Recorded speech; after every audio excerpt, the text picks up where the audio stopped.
Hello বন্ধুরা, সবাইকে শুভ দুপুর। তো তোমাদের সঙ্গে আজকে একটা নতুন রেসিপি শেয়ার করতে এসেছি। তোমরা হয়তো অনেকে এরকম রেসিপি রান্না করে খাওনি, তো একবার অবশ্যই রান্না করে খেয়ে দেখবে কেমন। তো এই যে দেখো, এখানে মশলার মধ্যে রেখেছি এই যে এখানে পেঁয়াজ কুচি, আর এই যে এখানে রসুন কুচি, আর এই যে গোটা লঙ্কা, এখানে সমরাটা এখানে ঢেলে নিচ্ছি কতটা দেব। তো যেমন তরকারি মানে যেমন সবজি সেই মাপে নিতে হবে।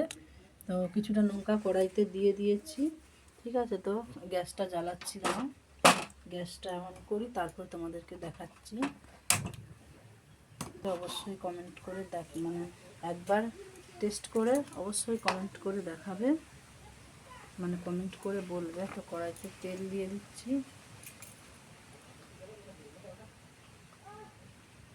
তো এই তেলটাতে হবে না, এই প্যাকেটের ছিল তাই ঢেলে নিচ্ছি।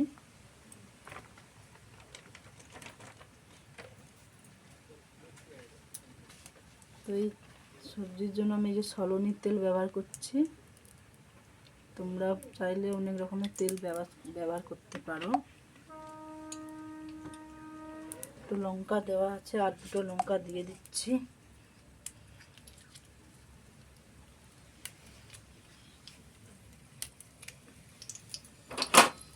তো লঙ্কাটাকে ভালো করে নেড়ে চেড়ে নেব। লঙ্কাটা একটু ভাজা ভাজা হয়ে আসলে এর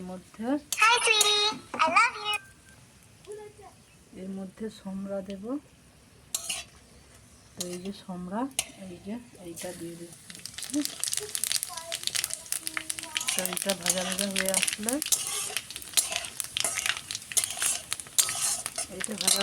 আসলে এবার এর মধ্যে রসুন দেবো, রসুন কুচি।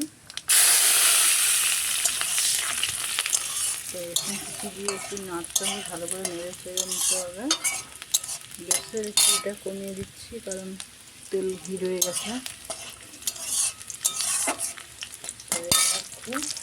দিয়ে দিচ্ছি পেঁয়াজ কুচি। তো এটা সম্পূর্ণ গ্রামীণ রান্না। তো এই সবজিটার মধ্যে অনেক কিছু দেওয়া আছে, সেটা তোমাদেরকে বলে দিচ্ছি।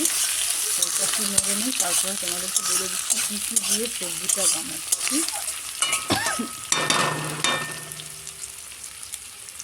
তো এই যে দেখো এর মধ্যে কী কী দেওয়া আছে। এর মধ্যে দেওয়া আছে এই যে দেখো কাঁঠাল বিচা, এই যে পাকা কাঁঠাল আমরা খাই। তো এর মধ্যে যে কাঁঠাল বিচা দিয়েছি, আলু কুচি, আলু দিয়েছি। আর এই যে এই খানাগুলো হয়তো অনেকে জানো, প্রায় সাধারণত গ্রামে যারা থাকো তারাই জানবে।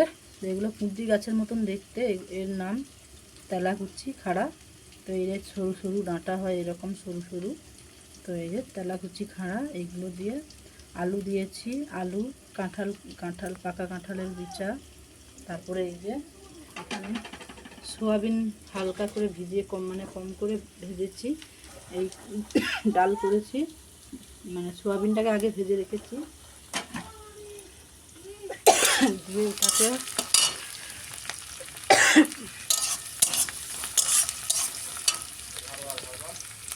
এবার অল্প করে একটু মতন লবণ দিয়ে দিচ্ছি, কারণ পেঁয়াজটা একটু ভাজা ভাজা হয়ে আসবে। তো নুন দিয়ে এবার একটু নেড়ে নেব।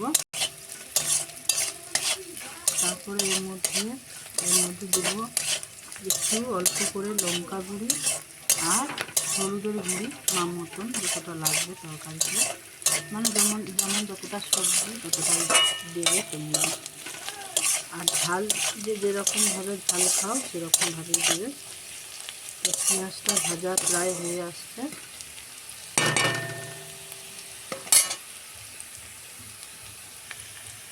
এবার অল্প করে লঙ্কা গুঁড়ি দিয়ে দিচ্ছি, মানে কালারটা যাতে আসে তার জন্য। এবার দিয়ে দিচ্ছি হলুদের গুঁড়ো।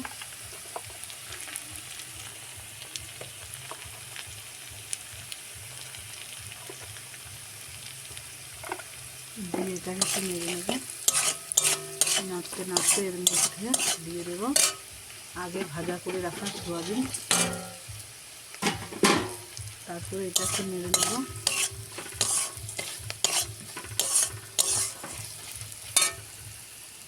এগুলো ওর মধ্যে অল্প অল্প করে দিচ্ছি, কারণ অনেকটাই সবজি।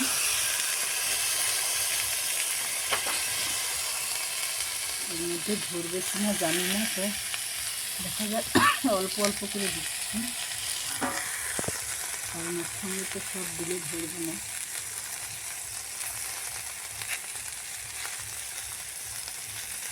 দিয়ে এটা একটু নেড়ে নেব।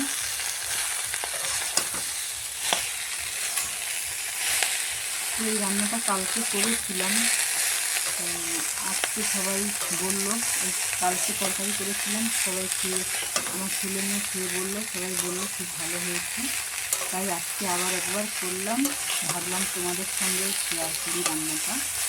তাই এই যে আরেকবার নেড়ে নিচ্ছি। তো পরপর দেখো কড়াইতে ধরছিল না, তো পরপর এই যে দেখো এটাকে ভালো করে নাড়তে হবে, নেড়ে চেড়ে তবে। তো কিছুই মশলা দিইনি, ওই মশলাগুলোই দিয়েছি দেখো, আর কিছু মশলা দেব না। জল দিয়ে দিচ্ছি, আর একটু অল্প করে জল দেবো, কারণ সবজি আলু সব সেদ্ধ হবে, সেদ্ধ হয়ে মাখা মাখা টাইপের হবে, তবেই তরকারিটা খেতে খুব সুন্দর লাগবে। এবার একটু হালকা মানে একটু নেড়ে নেব, যাতে সবজিটা পুরোটা জলের মধ্যে ডুবে থাকে।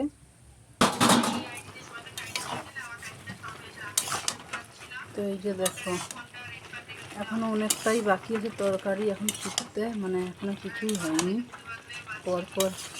পরের ভিডিওতে দেখাবো তরকারি।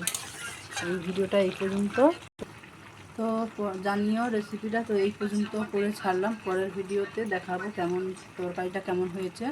তো এই পর্যন্ত, টাটা, সবাই ভালো থেকো, আর কমেন্ট করে অবশ্যই জানিও রেসিপিটি কেমন লাগলো। টাটা।